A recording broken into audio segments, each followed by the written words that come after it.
Hi good evening everyone.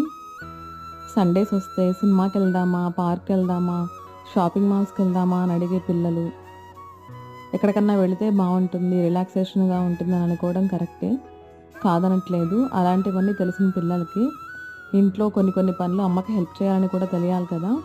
Help అని కాకపోయినా కొన్ని పనులు నేర్చుకోవాలి పిల్లలు. వాటిలో మెయిన్గా మనకి ఇబ్బంది వచ్చినప్పుడు తులసమ్మకి నీళ్లు పోయటము, తర్వాత ఎప్పుడన్నా దీపారాధన చేయటము, పండగ రోజుల్లో విశేషమైన రోజుల్లో మనం ప్రసాదాలు చేస్తూ ఉంటాము. అప్పటికి దీపారాధన లేట్ అవుతుంది కదా, 11:30, 12 అట్లా అయిపోతుంది. అలా కాకుండా మగవాళ్ళు ఏదైనా పనిలో ఉన్నారంటే పిల్లలు దీపారాధన చేసేస్తే ఈలోపు మనం ప్రసాదాలకి రెడీ చేసుకోవచ్చు నివేదనకి.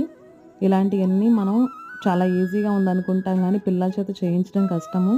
అలా ప్లాన్ చేసుకొని పిల్లలకి అలవాటు చేయడం కూడా కష్టమే. కంటిన్యూగా ఖచ్చితంగా మనం చెప్పినట్టుగా చేస్తారని ఏం లేదు. ఒక్కొక్కసారి వాళ్ళకి అసలు నచ్చదనమాట మనం చెప్పే